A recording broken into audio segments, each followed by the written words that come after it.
Assalamualaikum warahmatullahi wabarakatuh. Selamat pagi semuanya. Semoga kita semua dalam lindungan Allah Subhanahu wa taala, diberi kesehatan dan rezeki yang barokah. Amin amin ya rabbal alamin. Jumpa dengan saya kembali, Munawar Sarjana Humaniora. Kali ini kita akan membahas tentang sejarah sebagai ilmu, sejarah sebagai peristiwa, sejarah sebagai kisah, dan sejarah sebagai seni. Nanti keempatnya tersebut kita kupas satu persatu. Oke, ikuti penjelasannya dengan baik. Yang pertama, sejarah.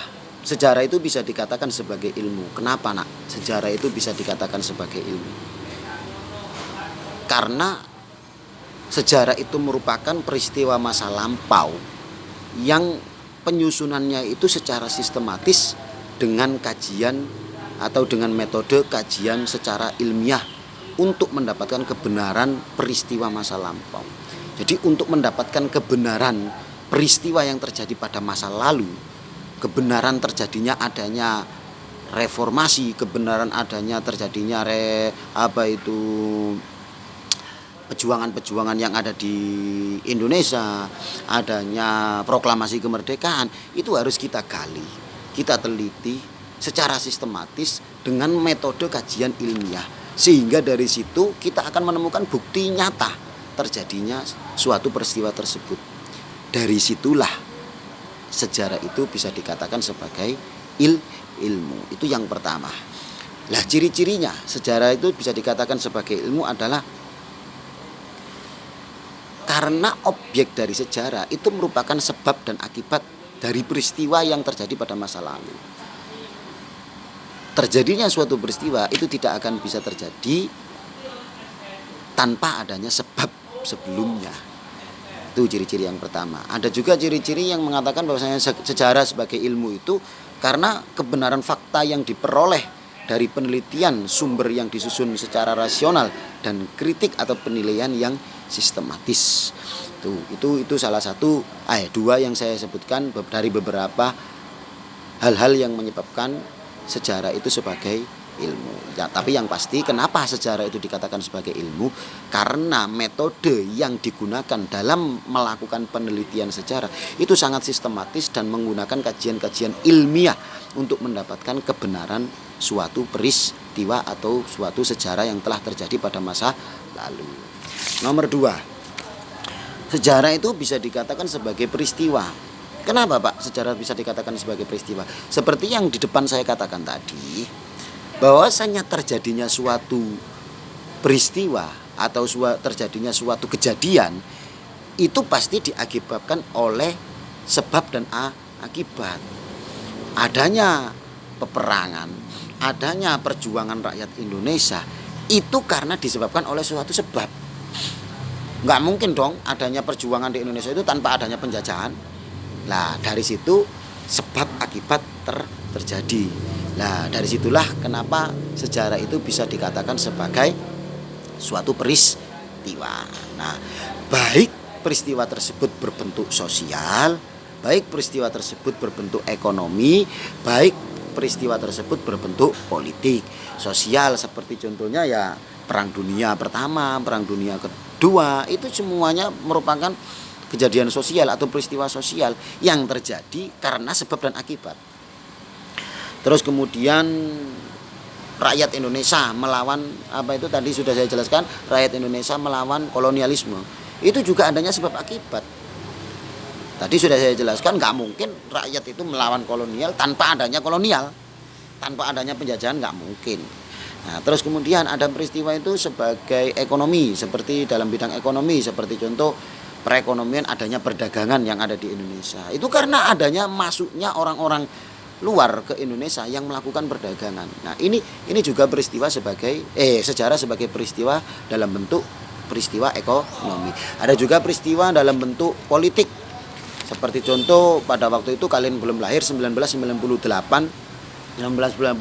itu terjadi reformasi besar-besaran di Indonesia. Pada waktu itu Pak Munawar masih kelas SD, kelas 6 SD. Mau lulus kelas 6 SD. Itu terjadi reformasi besar-besaran yang ada di Indonesia. Nah, itu juga terjadi karena sebab dan akibat.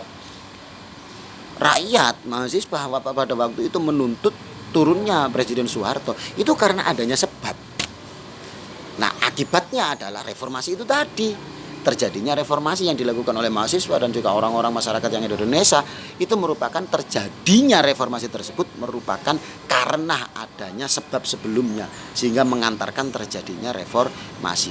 Nah, ini berbentuk peristiwa politik yang ada di Indonesia sehingga merubah sekarang tatanan negara yang ada di Indonesia, termasuk di sini kita sekarang menjadi negara demokrasi. Nah, yang nomor 3, sejarah sebagai kisah. Kenapa sejarah itu sebagai kisah? Merupakan rekonstruksi suatu peristiwa masa lampau yang dituliskan atau dikisahkan oleh seseorang. Karena kita tidak akan tahu terjadinya sejarah itu tanpa adanya cerita dari seseorang, dikisahkan dari seseorang. Nah, ini akan syarat kepentingan. Ini akan syarat kepentingan, tergantung. Makanya sejarah sebagai kita itu selalu subjektif. Kenapa, Pak? Karena tergantung penafsiran orang-orang yang menyampaikan. Nah, ada juga yang memelintir sejarah itu karena kelompok tersebut, si penyampai tersebut mempunyai kepentingan khusus. Nah, ada juga kepentingan yang diperjuangkan. Nah, karena aku pengen kayak gini merubah sejarah supaya dipahami seperti ini. Nah, ini karena apa? Penyampaiannya itu karena sejarah sebagai saya itu bisa dikatakan sebagai subjektif, tergantung orang yang menjelaskan, tergantung orang menyampaikan. Tergantung juga orang yang menyampaikan tersebut pengetahuannya tinggi atau cukup-cukupan atau pas-pasan tentang peristiwa tersebut. Nah, itu juga sangat mempengaruhi. Berarti sejarah itu sebagai kisah itu sangat subjektif. Bersifat subjektif. Sejarah dikatakan sebagai kisah itu sangat bersifat subjektif karena tergantung kepada si penyampai atau orang yang menyampaikan. Selanjutnya, sejarah yang terakhir adalah sejarah sebagai seni. Kenapa sejarah bisa dikatakan sebagai seni? Karena dalam pemaparan sejarah, penjelasan sejarah itu akan pasti mengalami perbedaan, gak akan monoton. Sejarawan dalam menyampaikan peristiwa yang terjadi pada masa lampau itu mungkin saja berbeda-beda. Mengandung art atau seni. Kayak baik dari secara emosinya, baik secara gaya bahasanya, baik secara imajinasinya, itu akan mengalami perbedaan. Nah, sah-sah saja itu. Karena apa? Karena memang sejarah itu sebagai seni. Seperti ketika sampean menjelaskan tentang perjuangan arek-arek Surabaya dalam melawan penjajah pada waktu itu.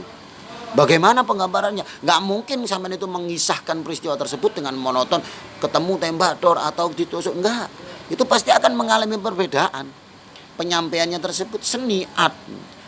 Penyobekan bendera pada waktu itu naik ke atas, nggak mungkin juga sampean itu menggambarkannya. Ada juga yang menggambarkannya pakai apa itu tangga, naik dulu pakai tangga.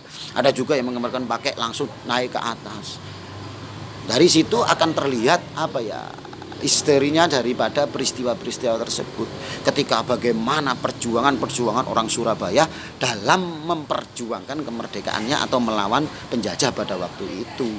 Jadi sah-sah saja sekali lagi sejarah itu sebagai seni. Sejarah itu sebagai seni karena dalam penyampaiannya nanti akan mengalami emosi yang berbeda, gaya bahasa yang berbeda, imajinasi yang berbeda. Jadi sah-sah saja dalam penggambaran suatu sejarah itu berbeda-beda tergantung orang yang menyampaikannya, dan itu selama itu akhirnya adalah ditemukan suatu kebenaran atau suatu fakta daripada peristiwa yang terjadi pada masa lampau. Sekali lagi saya sampaikan, sejarah sebagai seni, baik atau sebagai art atau sebagai seni, baik secara bahasanya, baik secara emosinya, baik secara imajinasinya, itu akan mengalami perbedaan-perbedaan yang akan kalian temukan. Oke, mungkin itu yang dapat saya sampaikan untuk minggu kali ini. Semoga kita semua bisa tetap semangat belajar meskipun dengan jarak jauh. Akhirnya saya sampaikan, semoga kita semua selalu semangat belajar, jangan pernah takut salah. Semoga kita berdoa, semoga pandemi ini cepat berlalu, peristiwa seperti ini cepat berlalu, dan akhirnya kita bisa berkumpul lagi mengikuti pembelajaran dengan tatap muka secepatnya. SMK Sunan Ampel bisa. Yayasan Sunan Ampel saya suwe soyo sai. Wassalamualaikum warahmatullahi wabarakatuh.